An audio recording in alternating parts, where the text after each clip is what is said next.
Hello, hello, hello. And we are live for the Week 6 episode of the Twitch Blood Bowl League Highlights and Spotlights.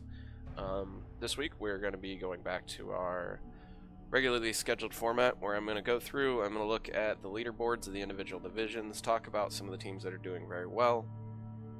We're going to do plays of the week. I had 3 submissions for plays of the week, so we're going to watch those. Hey, Mr. Bo. We're going to watch those plays. I've picked one that I've decided is the play of the week. And then we're going to watch a match. It was a match between Crow Dog's Nurgle and the Raskaban Rats Skaven team. I believe it is Group A. It's going to look like it was an older game than it was, but it was from Week 5. Was right here, this game. Raskaban Prisoners, not Rats. Raskaban Prisoners, which is Coach... Where are they at? Right there, Masu. That is going to be our game of the week. We are going to watch that at the end. Alright, so let's get started. So first we're going to go through the divisions. So let's have a look at Europe Group A. Hunachi still going strong in first place. He did have a tie this week, his second tie of the season. Still has not lost yet. Kubusta's gaining on him though, also with a lossless record at 3-2-0. So let's have a look at their 2 teams. First we have, let me turn the music off, I apologize. Music's gonna be way too loud. There we go. Sorry about that. Alright. Back to where we were. Group A. I apologize if I sound a little hoarse. I've been dealing with a cold this week. Alright, so Hot Grills, Hunachi's team, the first place team.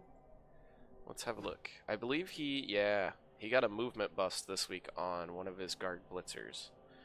He's got another healthy guard blodge mighty blow. He's got another mighty blow blitzer. So he's done well to get a lot of development on his blitzers. He's got a couple of wrestle line women and a block catcher. Still 4 rerolls, 1 apo. Fairly good development, no bench to speak of. He'll have a loner line woman for his next game. So his effective TV will be 1120. And then the second place team looks a little more developed. Kubusta's Lord Croak's Servants. Oh yeah, he's got the strength up skink. He's also got sidestep. He's got 1 block Saurus. So he doesn't have much development on his Saurai yet, but they all have at least some SPP. So theoretically he could get a lot of them leveled up fairly quickly. 3 of them just need a Kaz, 1 needs a touchdown, and 1 needs 4 SPP. So, yeah, so he's 3-2-0, second place team. Those are the front runners for Group A. I've said all along I think Hanachi's going to win the league, but he's not developing real quickly, so it's possible that somebody catches him. Crow Dog's doing pretty darn well for a fresh Nurgle team. His TV's getting way up there. Let's look at his Nurgle team. We'll see them play their game from this past week, their match day 5 as our game of the week. Oh, he's got a Strength Up Marauder, Block Pestigore, Dodge Pestigore, Mighty Blow Pestigore. He's got block on 1 of the warriors. The other warriors are more or less completely undeveloped. He's got another Rookie Rauder, and then he's got a Stand Firm on his Beast. So most of that TV is coming from just how expensive the Pestigores are, and he's got 3 of them already, all with a level up. So that's part of the reason his TV is so high. Alright, so that's Group A. Let's look at Europe Group B. Out in first place, we have Mad Frog's Orcs, followed closely by an Amazon squad. Now, this Amazon squad has a much higher TV, so I think if I remember correctly, that's because he's got a really deep bench. Let's have a look at the teams. Mad Frog's Orc team, right here. Wow. So he's got a block thrower, a mighty blow movement up blitzer, a tackle blitzer, a guard blitzer, and agility up blitzer. No development on the Black Orcs yet. He's got a couple of them close to leveling. No bench, 3 rerolls. Solid team. Hopefully he can manage to get some level ups on the Black Orcs soon. That'd be the one thing that I would be worried about after 5 games. And then the second place team was Anchor's Amazons. I think he has it really deep, but yeah, he's got a shit ton of wine women. So that's why his TV's so much higher than the other Amazon team. He actually has a bench.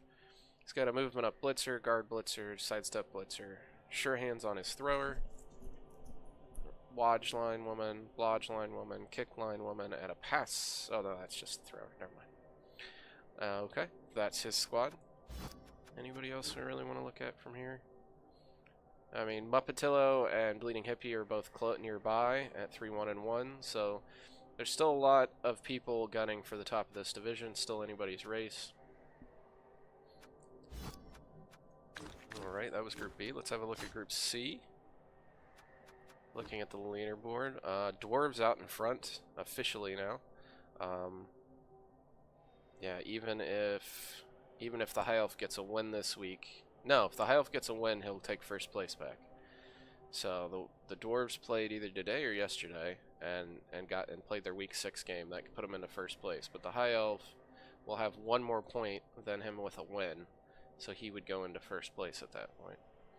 Let's have a look at those two teams. Looking at the Dwarves, GeneralMarauders, Wandering Widowmakers.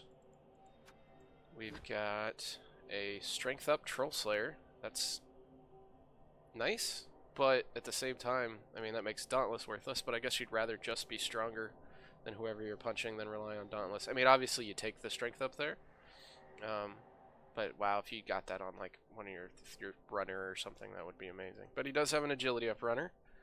He rolled a double for Blodge on a Blitzer, and he's got 4 guard already, so a very solid developing dwarf team here. Would not want to have to play him myself. 3 rerolls and an Apo. He's doing very well. He's in first place. And the team that could catch him is this High Elf squad here. If they win this week, they'll retake first place. He's got sure hands on his thrower. He's got a tackle blitzer. He's got a blodge dup catcher. He's got a dodge catcher. That's about it. Not a ton of development, but decent. Through 5, he's only played 5 games, so honestly, through 5 games, that's pretty good. You'd like to have maybe a little more development on the blitzers, but I mean, he does have a tackle piece. That's good. He does have a one loner coming in for his next game, so his TV is actually going to be 1260 for his next match. So no bench to speak of. Whereas I believe the Dwarves already have a 12th dwarf. Yeah. So I think long term, not looking at their schedules or anything, I think I'm probably gonna, if I had to bet on who's gonna win this, I'm gonna bet on the dwarf. I think he's got a really nicely developing dwarf team, no real holes. Yeah, I think he's gonna be tough to beat the rest of the way. Once you start getting 4+ guard on your dwarves, you become very difficult to deal with for everybody else. Really, the only team he has to worry about in this division is maybe the Chaos Dwarves if they get multiple Claw, possibly Underworld, and Chaos. I mean, really just Claw is the only thing that's going to possibly bring him down. Alright, that was Group... Was that Group B or C? I think that was B. No, that was C. Alright, on to D. Group D. This is the very top-heavy division. Oh no, I'm thinking of USC. Never mind. Alright, so looking at this division, Mr. Mo won again today, beating Sage's Kislev team, who are having a rough season at 1-1-4. But we still have a Khemri team in first place. Bobby Bintang's Orcs could catch him with a win. Shawnee fell back to the pack a little bit with a draw this week against the Ceremal's Ogres, who are still undefeated, mind you, with Ogres, which is very respectable. Let's have a look at the top 2 teams. Mr. Mo's Khemri. He's missing a skeleton. Is that a niggle? That is a niggle. So probably, I would assume, a fired skeleton. Dirty player skeleton, block skeleton.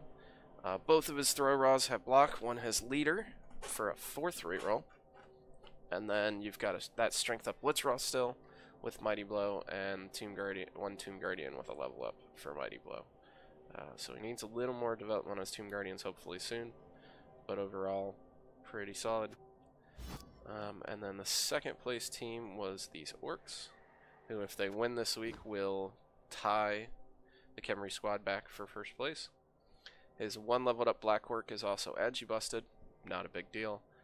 With guard, he's got a movement 8 blitzer, and then he's got a tackle mighty blow blitzer, and he's got a mighty blow piling on blitzer. So very nice development on his blitzers. Hopefully he can get some SPP on these other Black Orcs because they're not developed at all. 3 rerolls and an Apo. That is Group D.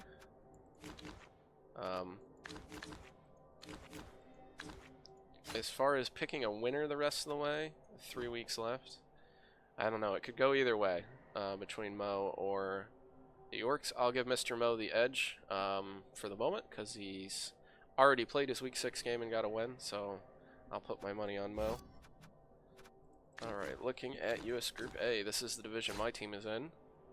I'm officially not in last place anymore with my Goblins. We are in 8th. Stringer Bell still out in front with his Necro squad, and then followed closely behind by SasaNique and SasaNique, both at 4-0-1.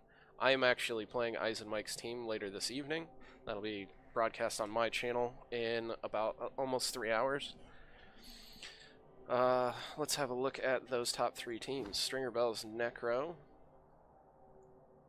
still recovering from the multi-wolf death. Let's see. Still doesn't have development. I don't think he's played since we looked at him last week.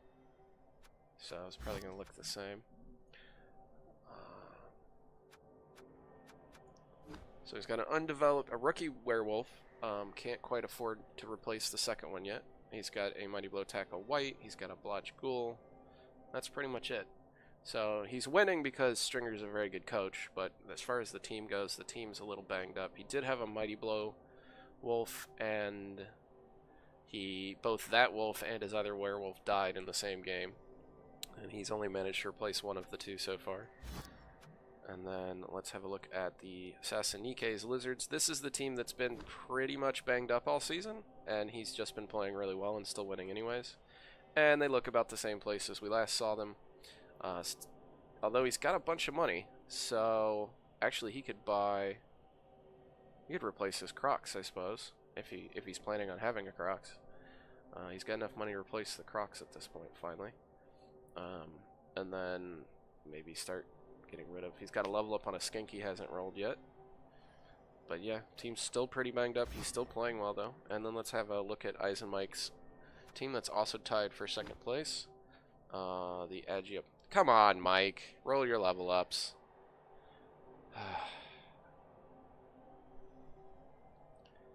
He's got some blitzers. One's agi up, one's Mighty Blow, and then we don't know what else he's got because he's not rolled his level ups yet. Alright. Going to the next division, Group B. I'd like to keep the people in suspense. It's not like I can game plan for them. I'm Goblins. Looking at the leaderboard, this is the division that I am admin for. Tsukari still out in first place, 4-0-1. He's closely followed by Fiction's Kislev and Lazy Lifeguard's Vampire. So let's have a look at those teams. Where's Tsukari? Right here.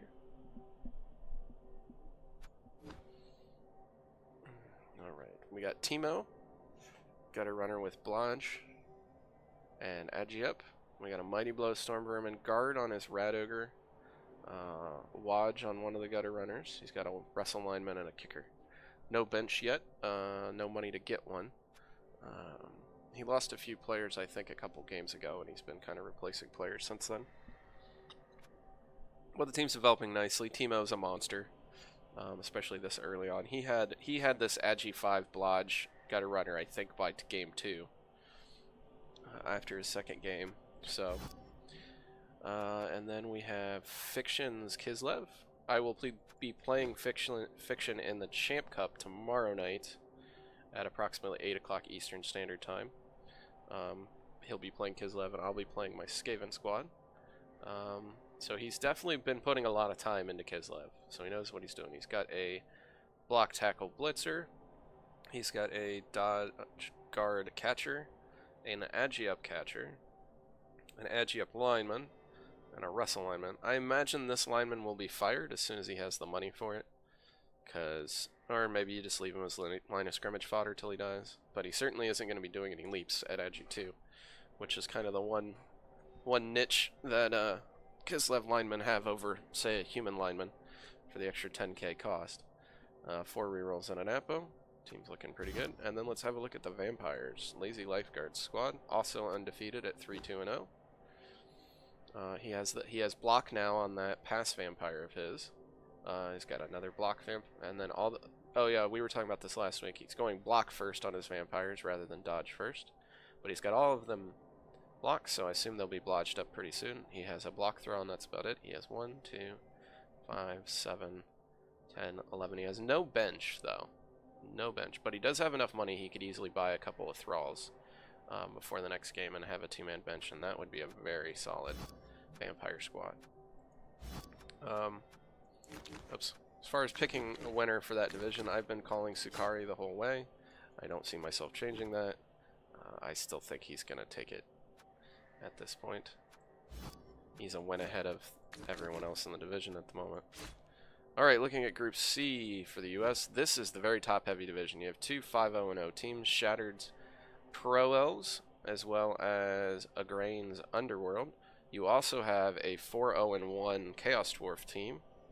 And then you kind of have everybody else. You have the Norsemen and the Brettes are doing fine. Deft Wolf's Chaos is doing pretty well, but then it just kind of drops off from there. Let's have a look at the top-rated squads. We have first place Agrain. Alright. We have nothing on the Troll yet. He's got Mighty Blow Claw on one of the Blitzers, Mighty Blow on the other. Block Thrower, Wrestle Lineman, Two-Headed Goblin, 3-man bench. Pretty solid developing Underworld team. Hopefully he can get some more SPP on this Troll to get it Claw before too long. I'm not sure if he had to replace it or not. I think he told me at one point he did. Oh, is he playing the Dwarves this week? Yeah, that Claw will be huge. Yep, he's playing the Chaos Dwarves team this week. Let's have a look at them next. That Claw Mighty Blow will come major handy. Doesn't have much in the way of guard. He's missing a Dwarf this week. He's got a Hobgoblin level up. He's not rolled. He has a Dodge Bowl and a Block Bowl. Not a huge amount of development for the Chaos Dwarves. So we'll see. But yeah, I would think Agrain probably might be able to take that. With him having no bench and being down a Dwarf, he might be able to do some serious work. And then we have Shattered Squad. He has gotten rid of the niggles at this point that he had. He's got Blodge Mighty Blow on a Blitzer, Blodge Tackle on a Blitzer, and a Dodge Catcher, as well as a Block Lineman. Still trying to fill in a bench, although he actually has enough money for it at this point that he could get back to 11 players, but I'm guessing, well, Shatter's here, he can speak for himself. I'm guessing you're saving up for another catcher, maybe? Buy a catcher before this game, if you want. Rather let Loners get dunked on by the trees. Fair enough. Are you playing the Halflings this week? Stupid Flings. Well, that should be an easy-ish matchup for you. Alright, and I've been picking Shattered to win on the way. I don't see myself changing that, although Grain's team looks really solid, so definitely is going to give him a run for his money, and we can't really count out the Chaos Dwarves at this point, considering they're just a single win behind the two of them. However, I know Shattered beat them is that one loss, so he would have the tiebreaker if they end up tied. And that is the divisional overview. And so next we're going to look at the plays of the week. So let me pull those up.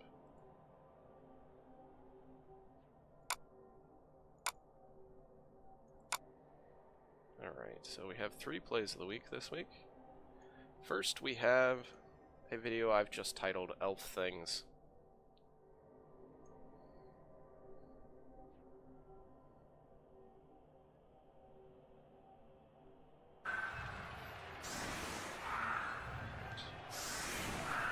This is Bundy's Polk Panthers playing against Stovehound's Dark Elves.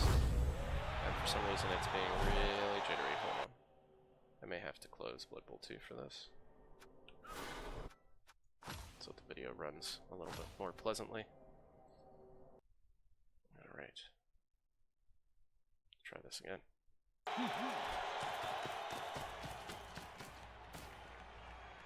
Why is this running so poorly? Hold on.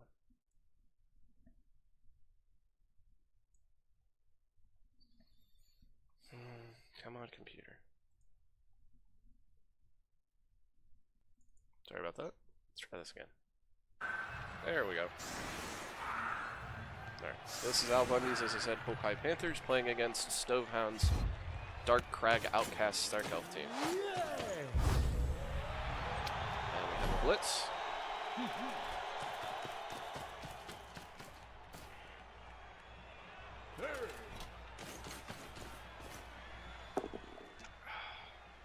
So at this point, the game's already decided. Polk Panthers are going to win. It's already 2-0.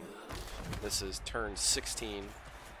Well, it's turn 15 for the receiving team. Managed to get his catcher under the ball on the blitz.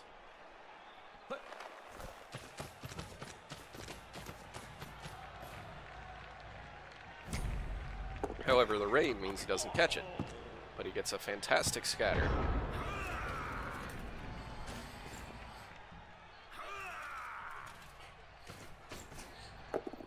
Dark Elf blitz. Dodge protects him. That might be part of the reason it's running shitty.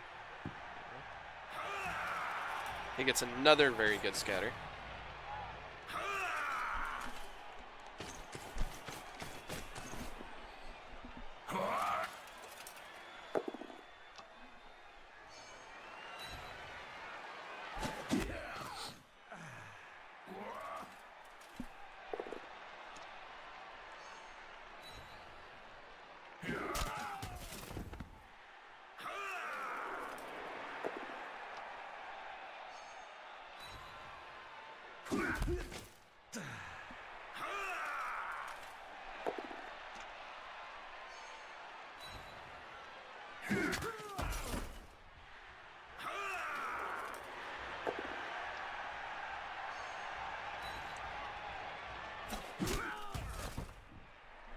Dark Elf just finishing out his turn here.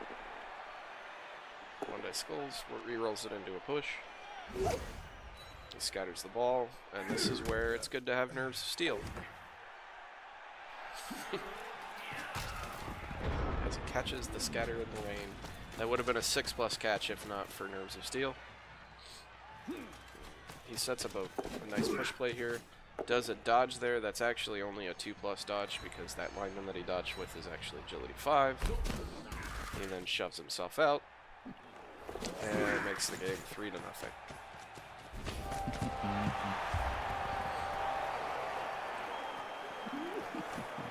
I went ahead and recorded this out to the turn 16.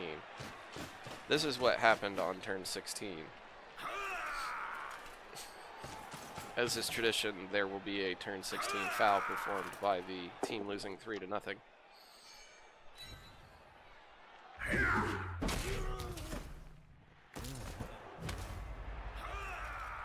it's a good one.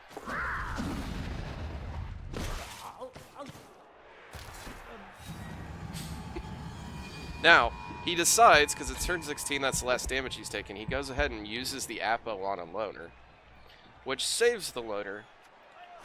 And then as you'll see at the very end of the video, that loner that he saved ends up being the MVP for the game. So, alright, so that was Elf Things from Bundy's Polk Panthers. Next we have one I've titled, so that was Elf Things. This is titled Undead Doing Elf Things.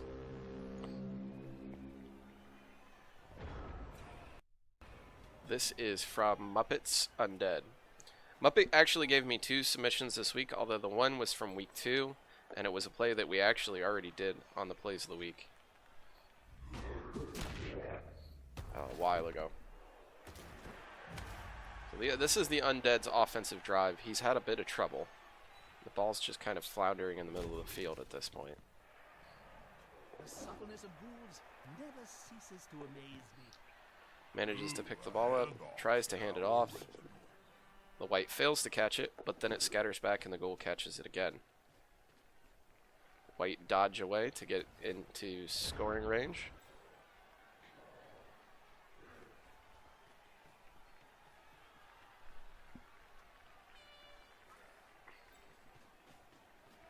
Two-die blitz on the ball carrier. Takes the both down.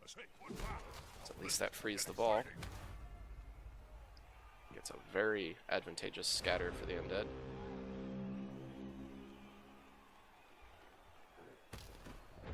The Canoring threat takes a 1-die to get free. I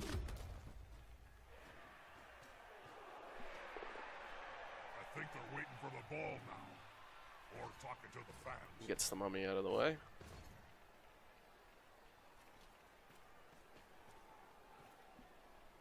And now we have a casual 3+, 5+, 3+ pass play.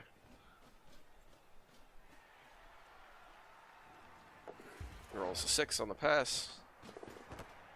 And catches it. To save his first half drive. Your perfectly executed turn 8 touchdown drive. Alright, and then we have what I have decided is the top play of the week. This one is entitled Stunty Things. And yes, I'm biased because it's goblins. The Orcs have protected the ball down the right-hand sideline. He's spinning his Fanatic in there to see if he can do any work. Gets a knockdown. And injures a blitzer.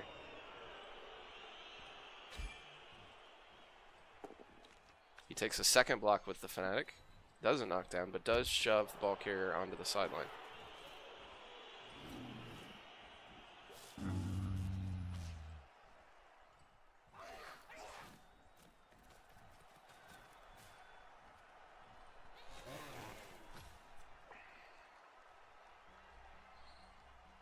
That's not me pausing it. This was Ceramol broadcasting the game.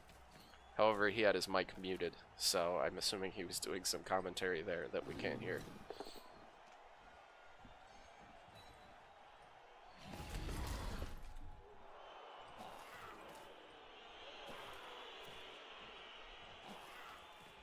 And then, of course, the red die surf, which of course works. And injures. That'll make you a little salty. And the throw-in is fantastic for the goblins as it's way down into their half of the field. That is your play of the week. The half-die surf by the goblins, plus the Fanatic injuring a guy on the way there to set the whole play up. And those are our plays of the week. Thank you for tuning in to this week's State of the League address. I hope you enjoyed yourselves. Please hit the subscribe button so you can follow us every week. Come on back.